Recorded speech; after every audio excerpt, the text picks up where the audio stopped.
Bonjour et merci pour cette invitation. Je suis Rachel Silveira, économiste, maîtresse de conférences à Paris-Nanterre et je co-dirige un groupe de recherche qui s'appelle le MAGE, Marché du travail et genre. Je travaille depuis 40 ans sur les questions d'inégalité au travail, mais aussi dans la vie, entre les femmes et les hommes. Maintenant, on dit genre, depuis même... Bon voilà, le groupe MAGE va fêter ses 30 ans.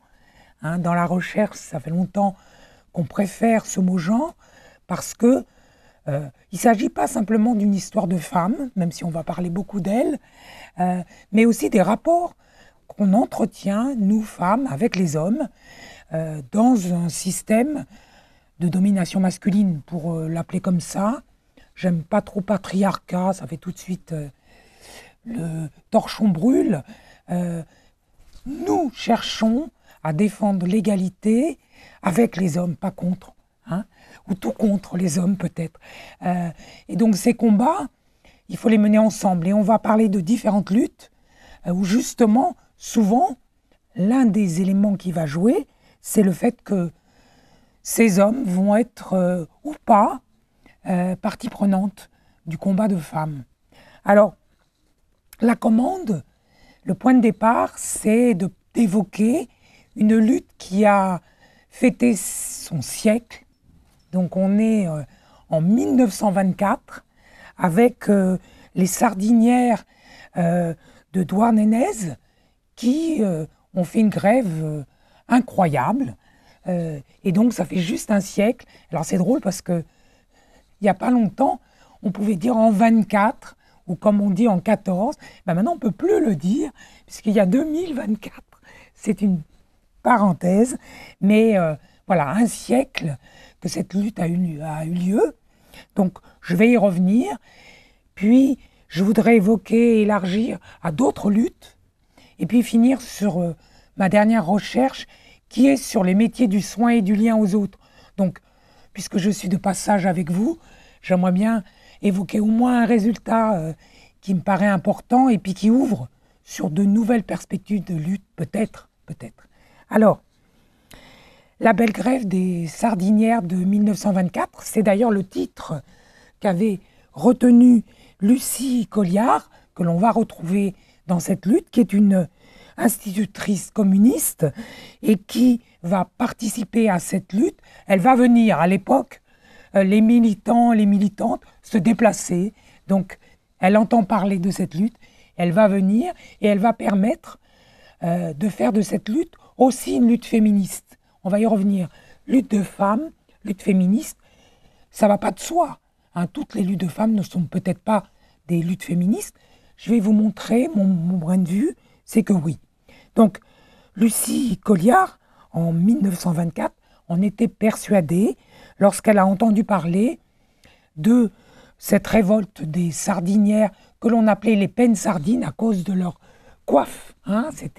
Vous retrouverez des photos sur ces sardinières. Elles ont été des milliers, plus de 3 milliers, dans les rues et elles ont tenu près de 7 semaines de grève. C'est vraiment inédit. Imaginez, en 1924, les syndicats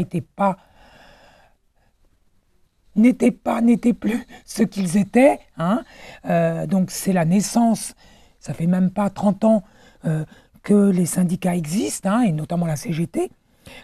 Et donc c'était vraiment une lutte exemplaire. Je l'ai évoqué dans une chronique que je tiens dans le journal Alternative économique, que vous pouvez suivre tous les mois. C'est en ligne gratuitement. Il n'y a pas grand-chose de gratuit. Donc je vous invite à régulièrement regarder. Et j'avais évoqué cette belle grève de femmes. Et en reprenant l'ouvrage d'Anne Grignon, qui est ici d'ailleurs, une belle grève de femmes, elle avait repris le même titre. Alors, au départ, ça va sans dire, mais c'est quand même bien de rappeler, ce sont des conditions de travail inhumaines qui concernent ces sardinières et des salaires déplorables. Pour donner un peu de vie à ce combat, il faut rappeler qu'à chaque retour de pêche de ces marins, que des hommes, Partout dans la ville, donc on est à Douarnenez et dans les environs, on appelle les 2000 filles d'usine. C'est comme ça qu'on les appelait. Ce pas des ouvrières, pas tout à fait, ce sont des filles d'usine. Et elles devaient emboîter au plus vite les sardines, parce que n'oublions pas, en 1924, pas de chambre froide. C'est quand même un des éléments clés de cette révolte. Vous allez voir pourquoi. Et donc, elles devaient travailler sans relâche, parfois 15 heures d'affilée, pour une paye dérisoire. En gros, elles étaient payées autour de 80 centimes de l'heure. On va y revenir. Il y avait eu pourtant la loi de 1919 sur les 8 heures par jour, mais attention, 6 jours par semaine, voire 7 jours au départ, puis 6 jours. Mais les industriels bretons avaient réussi, déjà à l'époque, c'est intéressant, à avoir des dérogations. Le maître mot aujourd'hui de la plupart de nos conventions collectives et des négociations. Donc dérogation pour dépasser même les 72 heures d'affilée, parce que si la pêche était bonne, il fallait que les sardinières suivent. Les contre-maîtresses, comme on les appelait, battaient le rappel juste avant l'arrivée des bateaux pour que les filles soient prêtes. Et tout ce temps d'attente où elles lâchaient les enfants, le jardin, tout ce qu'elles pouvaient faire par ailleurs, eh bien, ces heures d'attente n'étaient évidemment pas payées. On n'allait pas considérer que c'était lié au travail. Pareil pour les heures de nuit et pour les heures sup, tout cela n'existait pas, n'était pas reconnu. Chaque jour, on leur remettait un jeton pour les heures travaillées et c'était mesuré au quart d'heure près, sachant qu'en plus, on retirait le coût des déchets, c'est-à-dire toutes les sardines qui avaient été abîmées pendant le boulot, eh bien, elles n'étaient pas payées pour les sardinières, si bien que leur salaire était autant, mais tout de même avec une dimension à la pièce, puisqu'on retirait les mauvaises pièces. Et pour rappel, il y avait eu une grève avant, je crois que c'est 1913, c'est plus loin, de leur mère ou grande sœur, pour exiger de n'être plus être payées au 1000 de sardines, donc à la pièce, mais au temps. Elles avaient eu gain de cause, mais vous voyez, en 24, on gardait quand même une référence au travail effectué, aux pièces effectuées, puisqu'on excluait les mauvaises. Mais ce combat, et ça c'est important de le rappeler, beaucoup de luttes de femmes ont porté sur cette question de ne pas être payées à la pièce, mais au temps. Combat que les hommes avaient largement mené. C'est grâce à eux, surtout, qu'on avait eu des lois sur le temps de travail et que le salaire va être en fonction du temps de travail et non pas du travail des pièces. Mais pour les femmes, souvent, on a gardé encore un système à la pièce. Et je l'évoquerai aujourd'hui avec les femmes de chambre en lutte dans les grands hôtels qui se plaignent, à juste titre, d'être encore à la pièce, aux chambres, à faire. Il n'y a que les femmes à qui on peut imposer encore cette règle. 3 points de suspension. Donc, le travail est très dur, il y a une division du travail. La journaliste Anne Crignon dit « c'est un travail à la chaîne sans chaîne » parce que tout est bien calibré. Au départ, les sardines sont saupoudrées de gros sel. Puis, c'est intéressant de voir le parcours de la sardine, puis de part et d'autre d'un plan incliné, donc les débuts de la chaîne, les sardinières retirent d'un coup de couteau qui doit être hyper rapide les têtes et les viscères. En un rien de temps, elles ont une dextérité, des habiletés extrêmement importantes. Ensuite, on lave à grandes eaux les sardines et chaque pièce, et là c'est important, est passée dans de la saumure, produit qui attaque bien entendu les mains des sardinières. Elles n'ont pas de gants, elles n'ont rien, ça va de soi.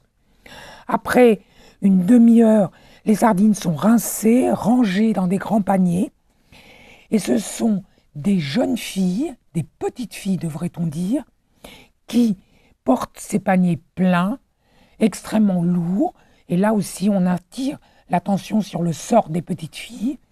Elles sont censées travailler qu'à partir de 12 ans, mais bien souvent, les parents, les mères, vont masquer leur âge parce qu'on n'a pas le choix. Et dès 8 ans, on voit des fillettes travailler aussi aux sardines.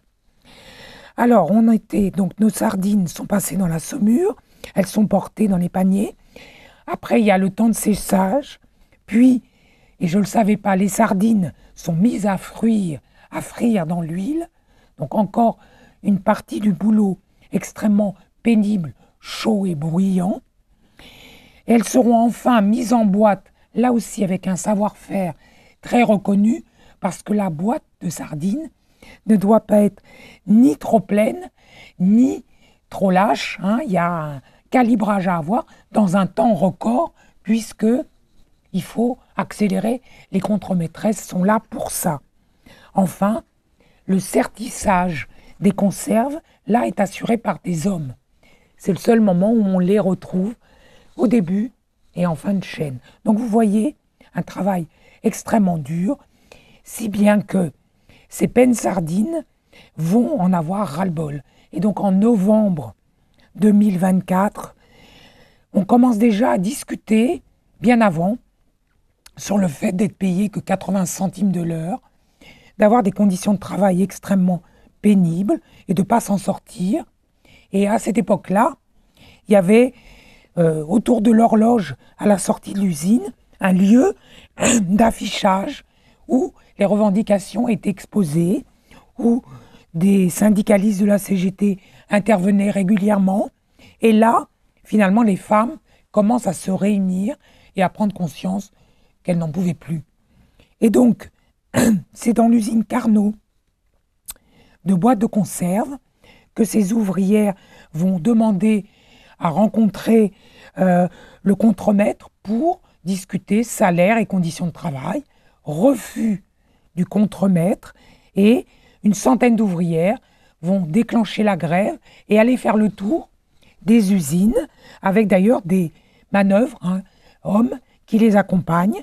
Et on peut se permettre le jeu de mots, ça va faire tache d'huile, si bien qu'elles vont aller surtout, là aussi un élément qui joue dans cette lutte, c'est qu'elles vont tout de suite se rendre à la mairie pour demander le soutien de Daniel Leflanchec, qui, pour certaines, est un nom connu. C'était un maire communiste de l'époque, une figure importante de Douarnenez, qui s'est battu et qui se battra pendant cette lutte, qui va même risquer sa vie pour ce combat.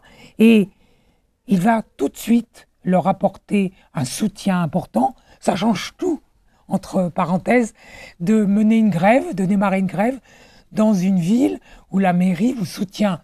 Ça devient peut-être plus difficile aujourd'hui d'en faire appel à nos élus. On n'a pas forcément le réflexe, mais en province plus qu'à Paris, d'impliquer les élus. À l'époque, ça se faisait bien plus. Donc, on était le 21, le 23, c'est un dimanche, et toutes les sardinières, du coup, vont marcher dans la ville et vont convaincre tout le monde. Le 25, toutes les usines débraient, et on a 3000 grévistes. C'est quand même inédit dans ce lieu. C'est pratiquement toute la population des femmes en âge de travailler. Et cette grève, du coup, va être aussi médiatisée par Charles Tillon, qui est le responsable de la CGTU de l'époque sur la région Bretagne.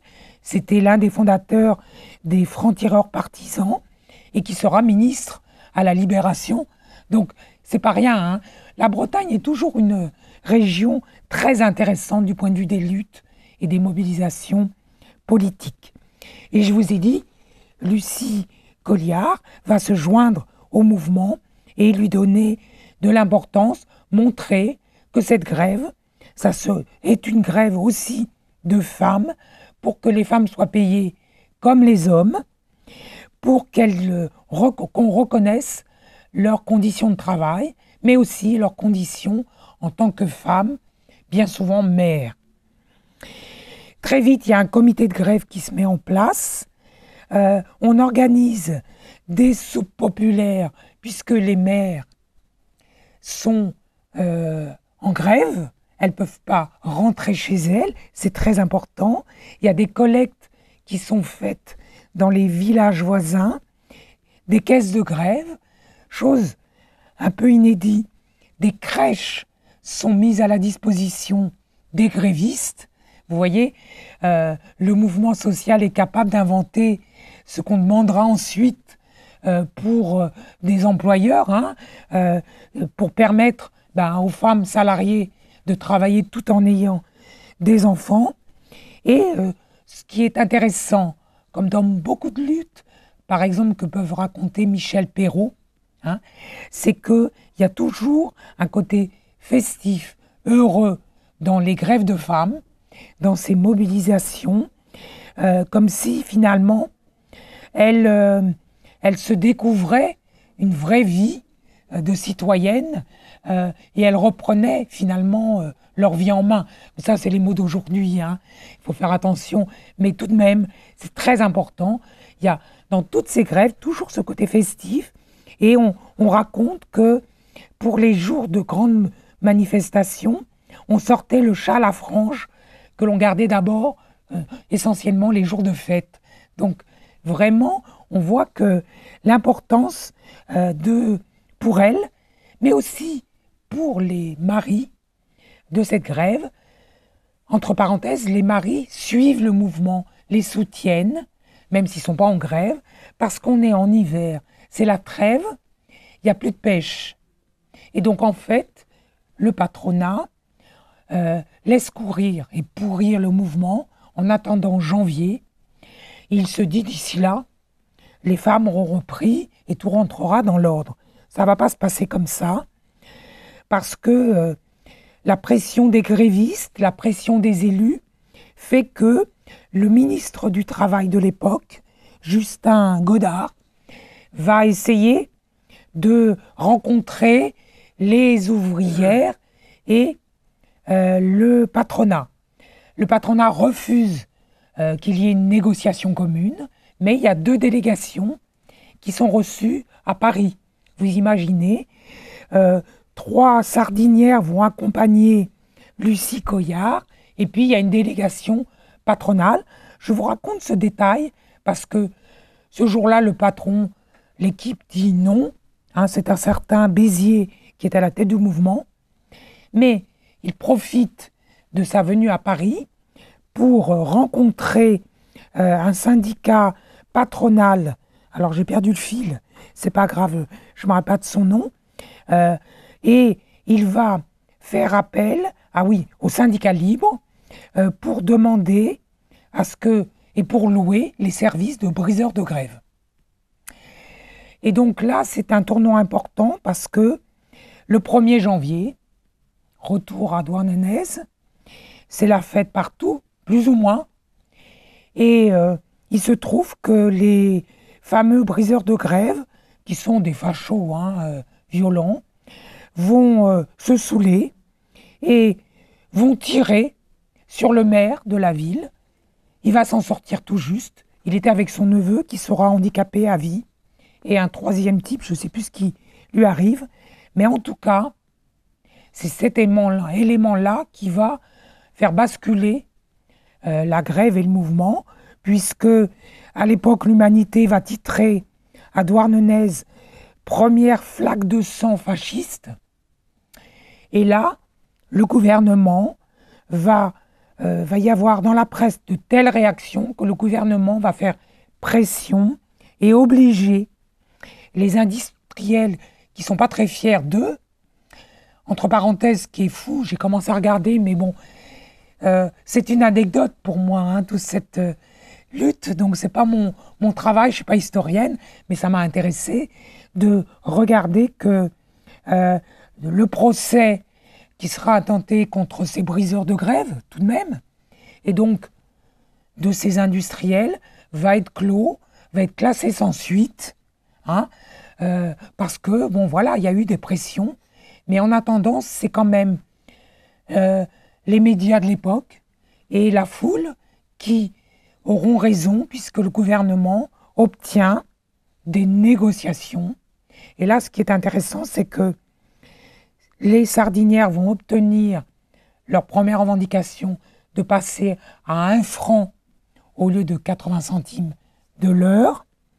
Elles obtiennent aussi l'application des 8 heures, c'est la loi, mais elle sera enfin appliquée, et une majoration de 50% pour les heures de nuit, ça aussi c'est inédit, et le paiement des heures d'attente, vous vous rappelez, du poisson avant que la pêche arrive. Donc ce contrat de douarnenez, comme on l'a appelé, va être signé après 47 jours de grève et va faire tache d'huile au-delà même de la ville. Ça va être une grande fête. Et encore aujourd'hui, il y a eu une chanson qui s'appelle Les Peines Sardines, qui a été créée dans les années 2000 pour fêter leur combat. On la trouve en ligne, cette chanson. Et on s'est aperçu que le mouvement des Gilets jaunes, ou encore certains cortèges féministes de ces dernières années, ont repris cette chanson. Donc c'est important de le rappeler. Et puis, Sophie Binet, la numéro 1 de la CGT, est venue fêter le 100e anniversaire de cette grève, et elle a rappelé à quel point ces luttes de femmes étaient essentielles, à quel point c'était leur travail qui était dévalorisé, qui n'était pas reconnu, et à quel point il y avait un continuum entre lutte de femmes et lutte d'ouvrières, d'ouvriers. Hein. Donc voilà, sur cette lutte de femmes, c'était un des premiers temps que je voulais aborder sur donc cette expérience de ces sardinières. Et je crois que c'est important de souligner à quel point des femmes peuvent se mobiliser, et que ce qui est important aussi de rappeler, c'est que bien souvent, ces luttes sont invisibilisées. Et donc, lorsqu'on regarde sur tout un siècle, maintenant qu'on a un peu de recul, les luttes de femmes, eh bien en fait, elles sont très nombreuses. On ne peut pas les résumer à quelques mots. On repère par exemple des relieuses, drôle de lapsus, qui dès 1865 étaient en grève pour obtenir l'égalité salariale, c'est pas rien, entre les femmes et les hommes. Et c'était dans la foulée de la Commune de Paris, où les femmes étaient bien largement présentes, en 1871. En 1869, on peut se rappeler les ovalistes, ouvrières de la soie qui étaient en grève à Lyon. Et puis, bien sûr, pendant la Première Guerre mondiale, on évoque souvent la lutte emblématique des midinettes, ces femmes qui travaillaient dans le textile, avec ce terme péjoratif de midinette, qui prenaient et mangeaient sur leur pouce le midi. C'est toujours un petit peu une façon de les dévaloriser que de dire midinette, comme si ce n'étaient pas des vraies ouvrières. Et pourtant, elles ont mené, dans une période noire de la guerre, une grève contre leur bas salaire, et elles ont exigé la semaine anglaise, c'est-à-dire de travailler sur 5 jours et demi et non pas sur les 6 jours. Et puis, cette grève des peines sardines. Donc vous voyez, il y a en fait tout un continuum de luttes qui peuvent être très intéressantes. Et ce que nous dit Michèle Perrault, l'historienne, c'est que bien souvent, ces luttes sont racontées dans une histoire écrite au masculin, ce qui fait que bien souvent, ces grèves de femmes sont invisibilisées, alors qu'elles se battent contre des bas salaires, contre une exploitation insupportable, et que ce qu'il faut noter, qui me paraît important, c'est que dans les premiers mouvements ouvriers, et même s'il y a des syndicalistes qui nous écoutent, je tiens à le dire, eh bien, il y a eu des grèves d'hommes ouvriers, non pas pour améliorer leur salaire, mais contre le travail des femmes. Donc ça fait aussi partie de notre histoire que de rappeler que il y avait tout un courant de pensée, alors inspiré de Proudhon, hein, il faut le dire, qui se retrouve dans le mouvement syndical, une partie seulement, et pour qui il faut non pas défendre le travail des femmes, faire en sorte qu'elles gagnent autant, etc., mais qui dénonce le travail des femmes et des ouvrières comme une exploitation insupportable, on est d'accord là-dessus, à laquelle il faut mettre fin pour, je cite, préserver le foyer ouvrier, éviter la concurrence des bas salaires féminins et laisser à l'ouvrier l'honneur de faire vivre sa famille. Je bafouille du coup, mais là, on voit bien comment, à cette époque-là, c'est pas le mouvement syndical chrétien qui dit ça, c'est le mouvement ouvrier proche de Proudhon qui voit dans la dignité de l'ouvrier homme le fait que les femmes soient au foyer, à s'occuper de leur maison, et qui, du coup, résiste au fait de reconnaître, et là on a perdu à mon avis 50 ans, facile, de reconnaître non seulement le droit au travail des femmes, mais aussi leur droit à l'égalité salariale. Heureusement ensuite, les choses vont évoluer positivement, mais il n'empêche que ça a laissé des traces. Et donc, voir des luttes de femmes, c'est toujours suspect, ça paraît anachronique, alors que non, elles ont participé à des grandes luttes. Alors, je ne sais pas, le temps file, je vais plutôt accélérer et passer presque à aujourd'hui pour vous dire que dans toutes ces luttes, il y a eu des luttes qui jalonnent tout le XXe siècle, mais ce qui m'importe peut-être, c'est d'insister sur le fait que, somme toute, dans les années 60-70, on voit exploser les services. Et dans ce cadre, il n'y a pas que les luttes des ouvrières, il y aura aussi les luttes de femmes dans les services. Et on peut citer, alors du côté des ouvrières, il y a la fameuse lutte des filles de Chantelle, hein, des sous-vêtements qui a été une lutte très importante dans les années 80. On peut surtout citer la lutte qui marque les esprits des infirmières dans les années 88, où elles, là aussi, dénonçaient des conditions de travail, des non-reconnaissances, une dévalorisation, et bien sûr, des conditions de rémunération extrêmement mauvaises, hein, rappelez-vous. Et puis, pour boucler, je vais trop vite, bien entendu, j'évoquais la lutte plus récente des femmes de chambre de l'hôtel Ibis. Elle me paraît emblématique, celle-ci, parce que justement, alors elle dure extrêmement longtemps, 22 mois de lutte, pas en permanence, mais tout de même, pour exiger une augmentation importante de salaire qu'elles obtiennent, pour une revalorisation de leur qualification et un changement de statut, pour une prime de panier, pour des passages à temps complet pour certaines d'entre elles, et un allongement des contrats à temps partiel. Donc n'oublions pas que dans ces métiers, et ça c'est contemporain, on voit se développer le temps partiel au féminin, un temps partiel contraint qui induit des femmes dans des salaires de misère. Et puis, ces femmes de chambre dénoncent justement le salaire à la tâche.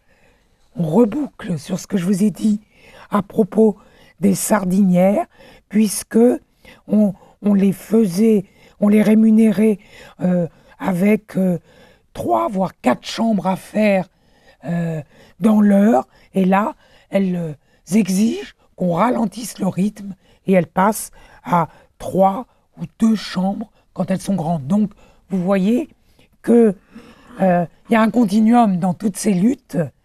Et je dirais que, pour le résumer, pour moi, il y a 3 dimensions qui fait que ces luttes de femmes sont pour moi des luttes féministes. C'est que, d'une part, à chaque fois, elles se battent sur le fait qu'il y a une non-reconnaissance de leur travail.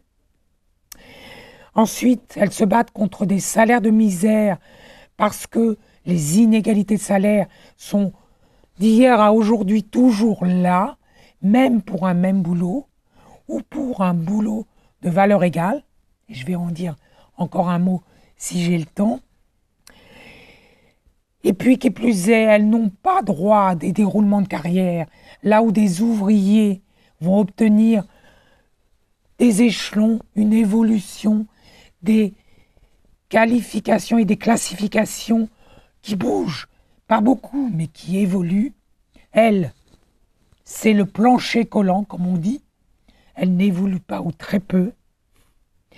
Et enfin, dimension que je n'ai pas évoquée là, mais qui est très présente dans toutes ces luttes, elles se battent aussi en tant que femmes, mères et parfois épouses, parce qu'elles n'arrivent pas à joindre les 2 bouts et parce que c'est bien souvent sur elles que repose le ménage.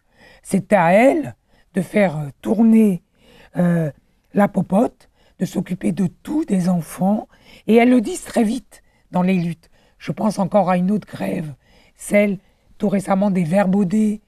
Vous savez, les articles de puériculture, elles ont fait grève dans un atelier que de femmes parce que, justement, la plupart d'entre elles étaient mères isolées, comme on dit, mères en solo, et qu'elles n'arrivaient pas à joindre les 2 bouts, alors même que les cadres avaient eu une revalorisation. Toutes les femmes n'avaient rien eu. Donc, à chaque fois, ces 3 éléments sont présents. Et pour finir, en quelques mots, j'avais dit que j'évoquerais la dernière recherche que j'ai menée. Donc, juste quelques mots, parce que je n'ai pas beaucoup de temps pour en parler, mais j'aimerais quand même vous dire que j'ai mené, avec d'autres collègues, une étude qui est sur le site de l'IRES, l'Institut de recherche économique et sociale. On pourra fournir toutes ces informations, vous les trouverez sur mon site. Donc cette étude, on l'a réalisée juste après le Covid, parce que nous, salariés qui étions bien au chaud pendant le Covid, on vous a applaudi, vous soignants de chez nous. On s'est parfois mobilisé et puis on a constaté que très vite, après, même s'il y a eu quelques avancées, c'est pas à vous que je vais le dire, on était loin du compte. Et on s'est rendu compte, et donc j'ai travaillé avec des syndicalistes de la CGT notamment, on s'est rendu compte à quel point, dans ces métiers si essentiels, là encore je vous apprends rien du tout, qui sont tous à prédominance féminine, mais quand je dis à prédominance féminine, c'est un euphémisme, qui sont à 80, 90%, 95 parfois, 99% occupés par des femmes, eh bien, systématiquement, il y a une dévalorisation, il y a une non-reconnaissance salariale, simplement, et donc c'est ça mon dada, parce que ce sont des métiers de femmes.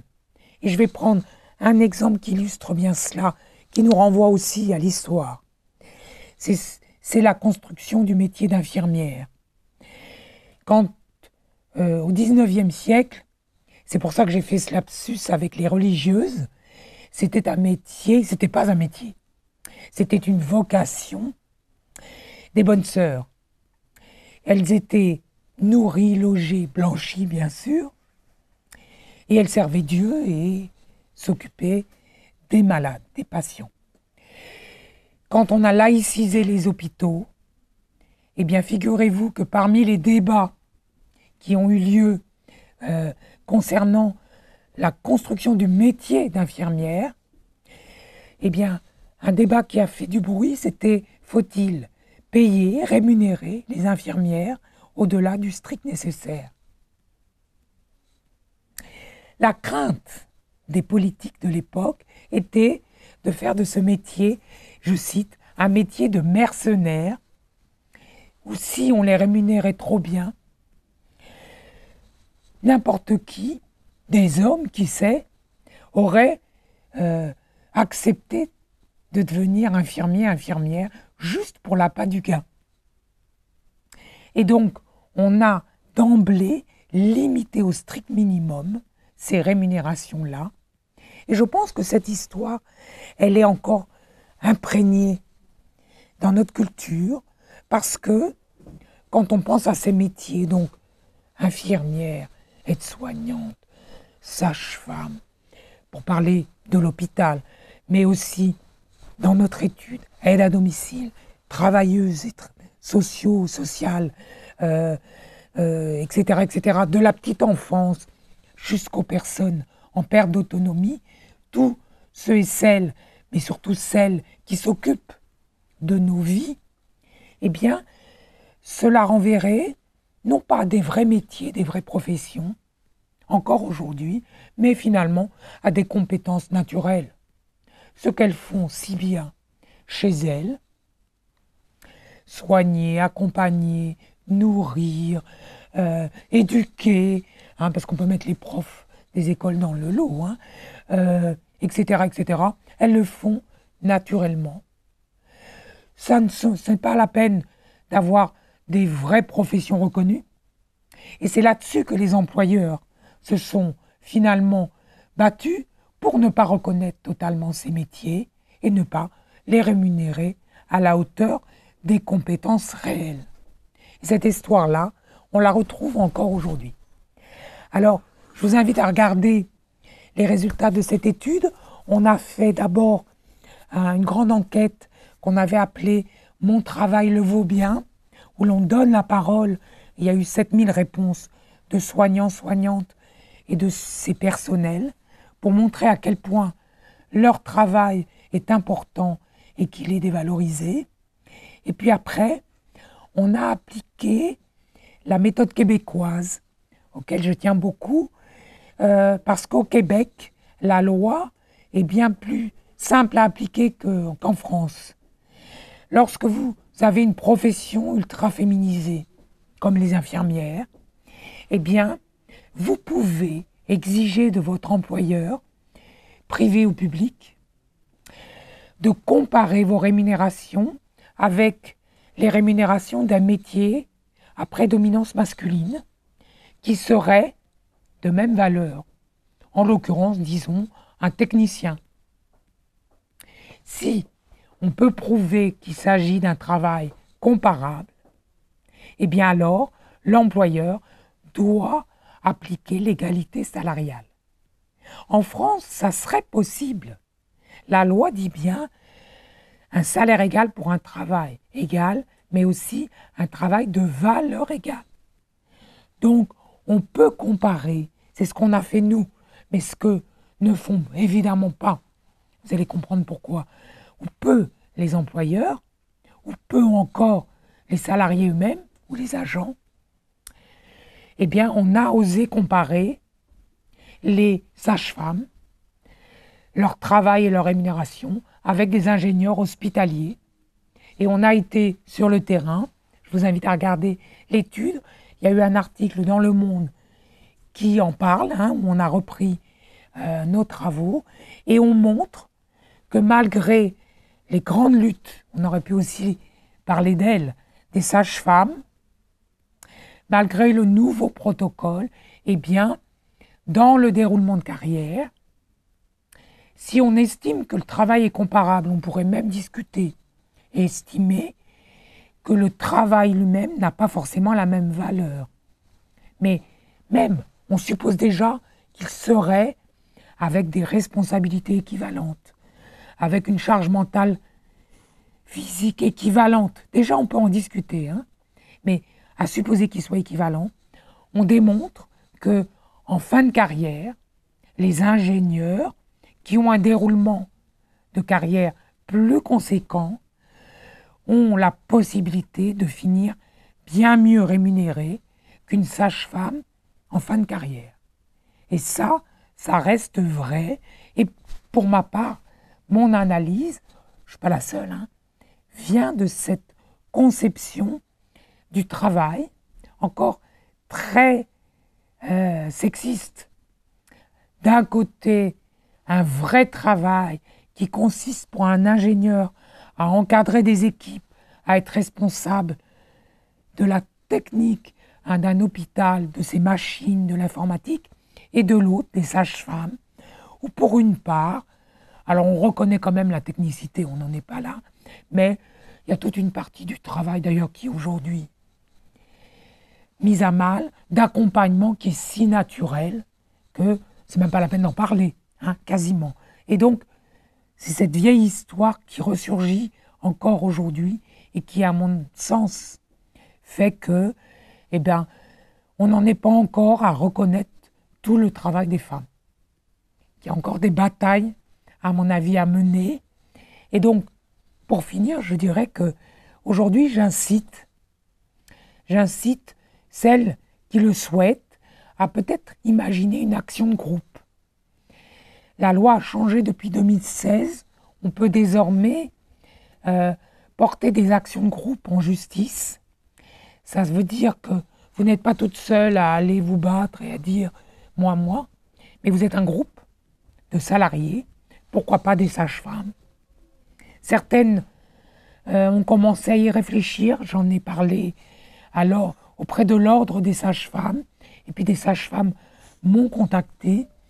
Pourquoi pas imaginer qu'il y ait une action commune à des sages-femmes pour exiger, je ne sais pas, qu'il y ait 4 grades, comme pour les ingénieurs hospitaliers, etc. etc. Donc ça, l'histoire est future, puisque j'ai appris que même leur formation allait évoluer vers 6 années. Donc ça remet encore une nouvelle dimension dans l'histoire, puisque du coup, par rapport aux ingénieurs, là, il y a plus d'années d'études. Donc on peut considérer peut-être que leur travail vaut plus que celui des ingénieurs. Mais l'histoire est à vous, plus à moi, puisque là, moi, je suis juste pour vous donner des conseils et regarder un peu derrière et par devant de ce qui pourrait être fait. Mais ce ne sont que des mots, ce ne sont pas des actions. Mon rôle s'arrête là. Je vous remercie.